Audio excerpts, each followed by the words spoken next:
Hello, everybody. Welcome back to another talk about relationships.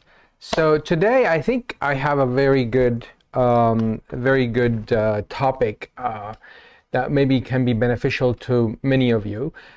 One of it is one of the most commonly expressed challenge about in a relationship is expressing to your spouse, to your partner, to your parent, your child, students, your shortcomings.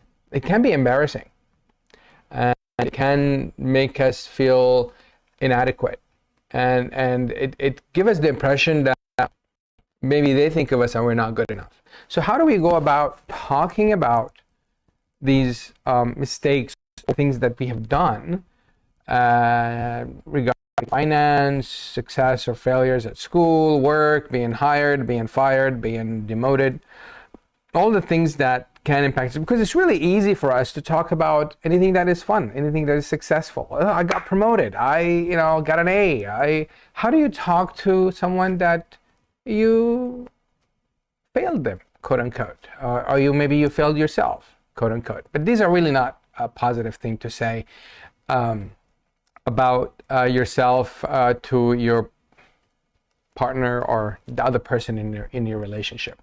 So therefore, it's really important that we learn how do we express that event and not feel inadequate, not feel lesser, not feel embarrassed. So let's assume that you made a mistake and you invested in something and it turned out to be a hoax, turned out to be a shambles, turned out to be a scam. How do you go about it? Do you really justify it? You're impacting the family. Let's assume that you're the parent and you decided to invest and spend some money on something that didn't pay out or didn't. It was a bad decision. So talking to the spouse sometimes can be embarrassing. Admitting that you made a mistake, admitting that you made a mistake to your child. That's many parents, they wouldn't even go there. They wouldn't even consider that possibility to talk to the child about they made a mistake about something. If you have questions, or please share with us on the chat, make comments or ask questions. I'm more than happy to address it. And don't forget to subscribe and ring the bell to get announcement on our next video, and we do post quite a few every week. All right, so going back to the topic, it's something that I would like to highlight is that dealing with this internal emotion of embarrassment, internal emotion of feeling inadequate, feeling ashamed sometimes, it's really important to work with that, and that's going to help us to be able to address the situation without being blocked by these emotions, because emotions can block us from being genuine to ourselves, and being genuine to others is really, really important, because you're really setting an example in this relationship. Let's say that you're talking to your child and your child recognize that you made a mistake and you didn't admit it, the child will copy that behavior. So from the parent. So it's like, why can't they do it? It's not like they think because they do it, I need to do it. They get away with it. I get away with it. No, they do it. They think it's the norm. That's the norm. That's how people do it. So therefore, they learn from the parent. It worked for my parent. It'll work for me.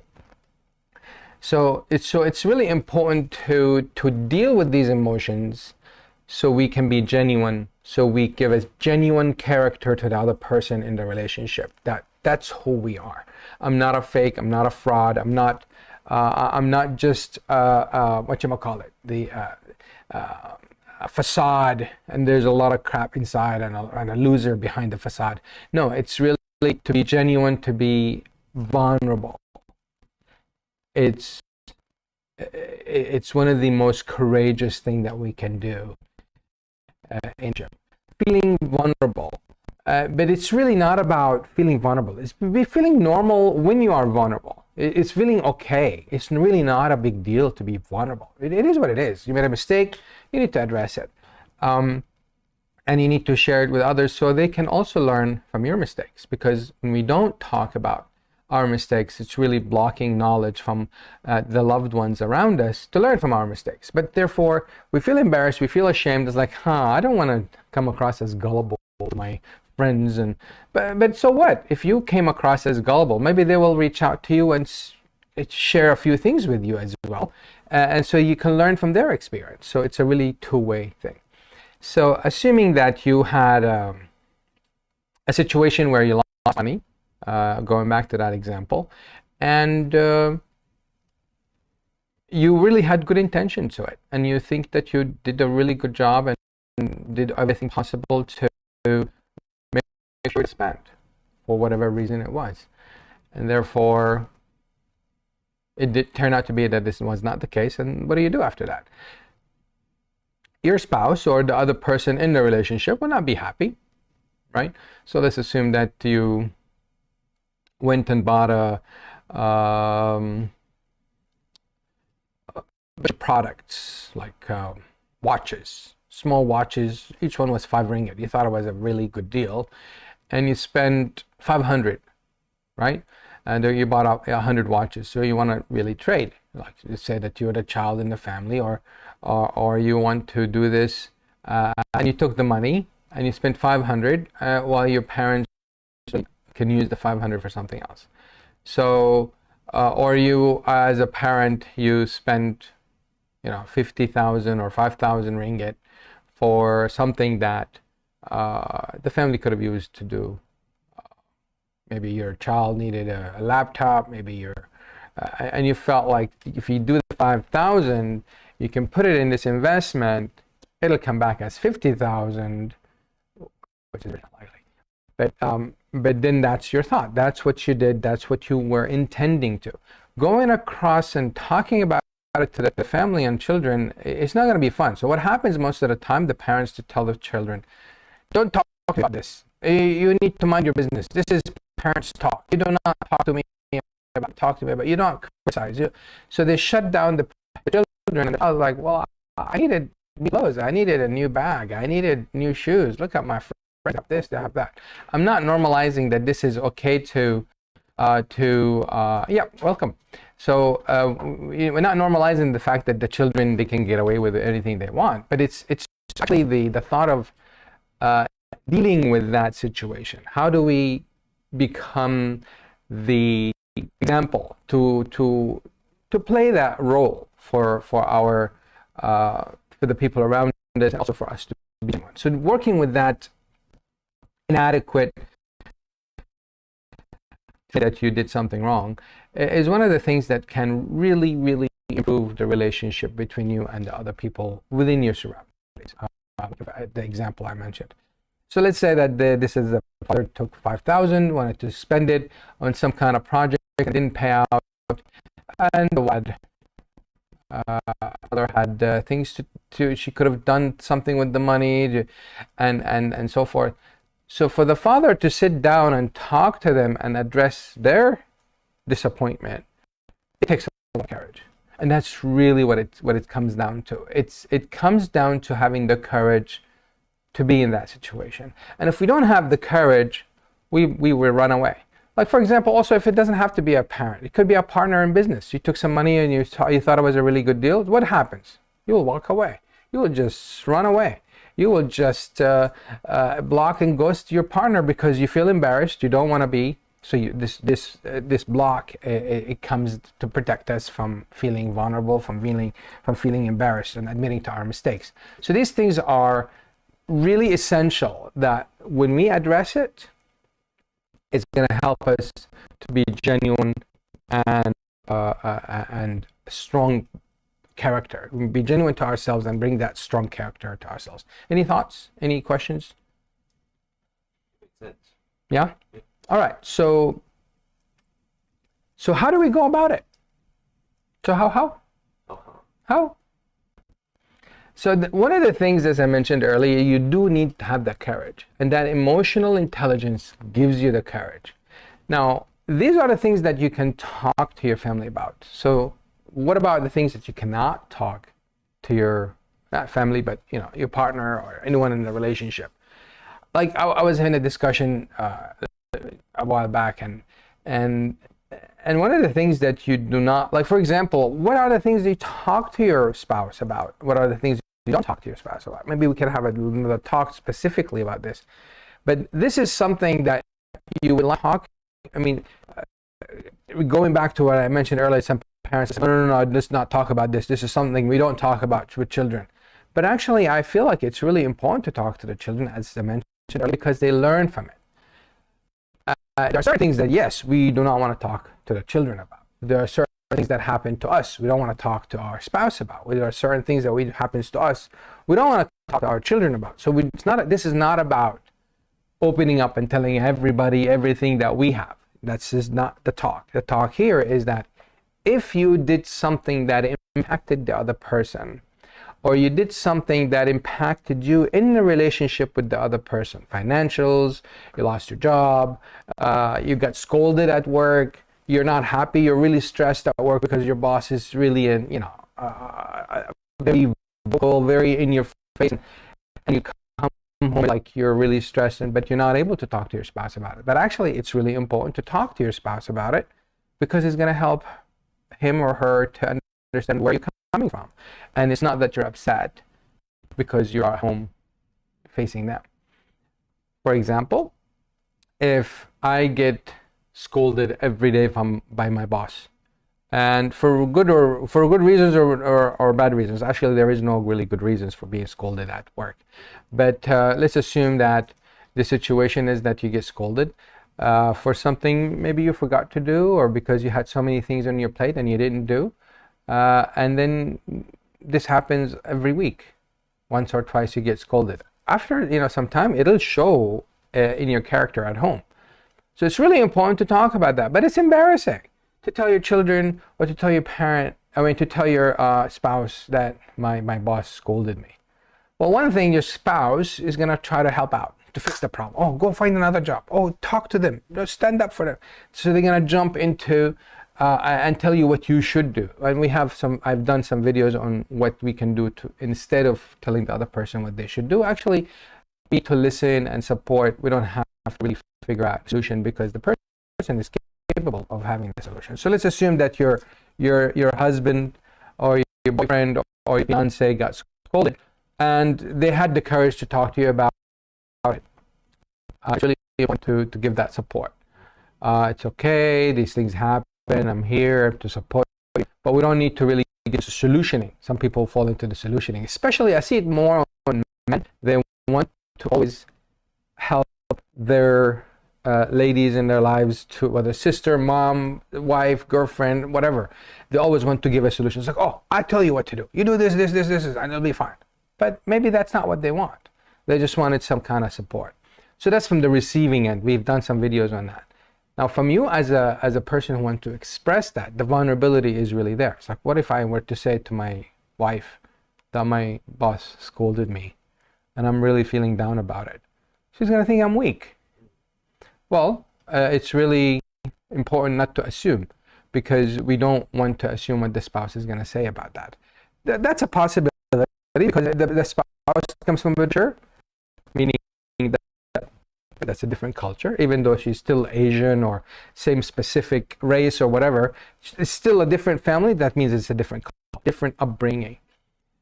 So she might really see that weakness, but that doesn't mean you don't talk about it. The reason why we need to talk about it to our spouse, because again, it impacts the relationship at home. It's important to talk about it, and we need to make sure our spouses or our partners are mature enough and learned or know how to listen. Listening is not easy, folks. It is absolutely not easy. I've seen clients that, and I've heard from people as well, learning how to listen, how to communicate is the most difficult in a relationship. I spent 6 to 10 sessions listening, just on communication. So, which is really, really key in any situation, in any relationships. So therefore, in order for you to reach to that level, you really need to have some kind of prerequisites. The listener is actually mature enough to listen, not to react. Because some of the things that also block us from telling the spouse or the partner is that how are they going to react? Am I going to cause them to be worried? I don't want them to be worried. I don't want to worry them. That's why we need to do more of the talk. We don't just talk about it and just let it go and walk away from it. No, we just need to talk and revisit, reassure, develop that solution together.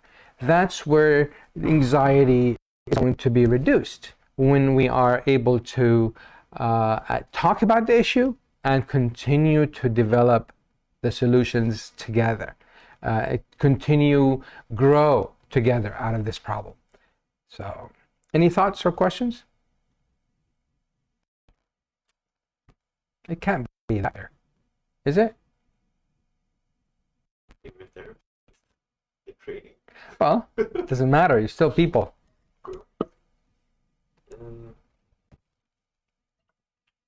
I mean, it still goes down like communication and having a pretty good right? It really makes sense in a way where if you're feeling something, it's better to voice it out than to have your partner guessing like what's actually going through your mind. So while it does take a lot of bravery to talk about these, like a boss has scolded me or I spent this amount of money, it's still important to let your partner know where you're coming from or how you're feeling, so that they be able to either be there for you or just understand where you're coming from. Yeah, well said, thanks. Yeah, it's really important to share it because they might be able to help you. They might be able to help you in a sense that we give you that support, but not to help you to bring you back the money or to go scold the boss back. It's not about that kind of help, but the help is to comfort that emotion, because to feel scolded is a different emotion, and to talk about it is a different emotion. And if you bottle up all these emotions, it's just a matter of time you're going to develop really bad behaviors. You're not going to be able, unless you're really trained on how to cope with all of this. It's natural. This is who we are, human, because we're busy watching YouTubes and videos and Netflix and all these movies. We're not having time to invest in ourselves to develop skills. And the stigmatization of mental health, why do I need to see a psychologist or a counselor? I'm not crazy. Well, it's not about being crazy. It's about learning how to manage these emotions. And that is really the key. It's really all about learning, which is something that we never learned. And the reason why we didn't learn, because we get distracted from spending time with the parents. The parents didn't learn it because they were distracted making money and better living for their children. And their parents didn't learn it because they were busy with all the chaos that is happening in the world. If you see the generations, that's really what was happening. 3 generations back, there were wars like crazy. 4 generations, there's still wars. But if you look in like 5, 6 generations, you see that the dynamic is different in the family back then. There was not this this vast openness that a person in a village in the Philippines knows what's the life like in Brazil. And it's like, wow, I really like that kind of life. Why am I not be living this life? And that openness created this brain to challenge what we have. So therefore, we want to do more. We want to have that. And we make mistakes in making these decisions, and it impacts the current family. Oh, I just wanted to be like the family in I don't know, in Canada or something. And I really saw this and I wanted to do that for us, but it didn't work out. Yeah, intentions, well, but the execution is bad, and you need to own up to it. Discussing it with the family, it's a learning for everybody. So the challenges are totally different right now. We didn't learn because of so many times being spent looking outside our environment and checking what other people are doing, and we're not really investing in ourselves and how to improve ourselves on our own the way we would like it to be done. And that's something that we can discuss further. I'd like to wrap up this talk today. Any thoughts or questions before I wrap it up? All good? What if we have a partner who is also working outside, and when we want to talk to them, and maybe they are too tired or what, so they just like ignore us? How do we do it? Very good question. So the question is like, if the partner is busy working, and I can imagine with the demands of life today, maybe both partners are working full time, and the children also don't have time to talk to the parents. Maybe another talk. For this one, how do you manage it if the spouse or the partner is busy and they come home tired, they just want to eat something and they crash to sleep, and what do I talk to them? Very good question. You don't talk to them. No. You just have the same dream and talk to them in the dream. No. So this is where it's really important to have that courage, because this is something you feel ignored. So how do you talk to your spouse about you're not there for me? I'm here and I'm waiting for you to come, and you're just tired and you just go to sleep. I really need some time with you, and that takes courage. So talking about it to your spouse is the first thing you can do. Externally, but internally you need to prepare yourself. You need to prepare that courage to come about, and to learn how to say the soft start. You need to start softly. Talk about it softly, instead of saying, oh, you don't have time for me. That's the first thing you do. Oh, I'm not getting any attention from you. It's like, I'm working all these hours to make time for us on the weekend, so we have some time, some money to spend. We can go out, and that's why I'm doing all these weekdays. I'm putting all these hours. I'm putting extra hours to make more money, so we can have the weekend. It's like, no, but it's not enough. We just wait for the weekend, and so the conversation can go really on a tangent that was not intended. So the husband or the partner would feel unheard, unappreciated. I'm working hard, it's not good enough for you. And it's like, well, I need more time, and this is gonna go disaster. It's a ballistic bomb is gonna be in the relationship. So that's why it's important to have that soft start, very soft start. I miss you. I really miss our time together. I miss not you. It's very easy to say, oh, you're not here. You're all busy with your own stuff. Oh, you have time for your friends. Okay, fine. You go with your friends. I'll just go with my friends too. So it's always you. That's where problems come in. So when we focus on what do I need? What do I need? I need his time. I need his attention. I need you, right? So we need to have that courage to tell the spouse, to tell the partner, I miss you. I really miss our talk after lunch. I really miss our walks afternoon. I really miss our... That's a very good soft start. Just to express what is it that you need about, that connection. But what happens most of the time is we jump. It's like, oh, you're not talking to me. What happened? Are you seeing someone? It's like I don't even have to scratch my head. So these assumptions really come from the thoughts that come from the emotions of feeling neglected, or feeling unheard, or feeling unappreciated. So if we keep them internally, they bottle up. And to deal with them after they bottle up, it's really more difficult. So that's why we need to focus on what is it that I really want. Oh, I really miss her. I need time with her. I really need that. So I'll just express that. And that to most people is very vulnerable. It makes them feel vulnerable, like, oh, that means she's think that I am nobody with her. No, I can be with my friends. If she's busy, oh, I can be busy too. But how is that going to impact the relationship? It's not going to help the relationship. But being vulnerable and being there and expressing to the person that I really miss our time. I love how last time we did this. It was really wonderful. I enjoyed it a lot. And then you can do the next steps. Like, I miss you. When can we sit down together? When would be a good time to sit and have a talk like we did? I really liked it. Acknowledging that the person is, I know you've been busy, really. How can we go about, do something tomorrow?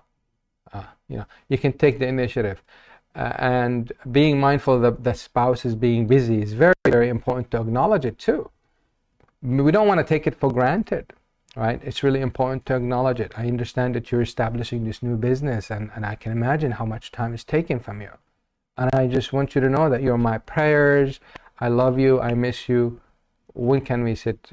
I would love to see if your schedule allows us to sit together sometime this week. Soft, very soft. And what do you think that the spouse is going to say? Oh, that sounds like a great idea. I can almost guarantee you they're going to say something like that. Because they're stressed. Because they're not being judged. And therefore their guards are down, and they feel like, oh, someone really loves me, and somebody misses me. Oh, I really like that. Yeah. And now all of these things are that I'm describing, assuming the relationship is healthy, and only these little things that is distracting us from the relationship. Now, if the relationship is not healthy, and the person is spending time out because the relationship is not healthy, that might not work the same way.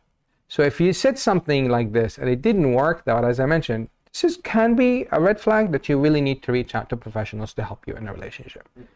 The other person maybe is just not happy with the relationship, and they're not courageous enough to talk about it. Or maybe it's not only that they're not courageous, but it could be that instead of courageous, that they just don't know how to talk about it. They never learned how to say it softly. So they need to reach out to a professional to help them out. How do you bring this discussion? How do you talk about it effectively? How do you fix your problem in a relationship? Huh? Good question. Any other thoughts, additional thoughts on that? All right. Well, thanks everybody for watching. I don't remember seeing anyone asking any questions online. We're all good. And until the next talk, folks, look forward to share with you. Somebody just joined in there. Nope, was not. All right. So false alarm. Until the next talk, look forward to share more stuff with you folks on some of the topics that I mentioned today. And I might be moving the talk to a different day, but I'll keep you posted on that. Until the next talk and next week, I wish you all happy relationships and stay happy. Take care. Thank you. How do you do this? Yeah.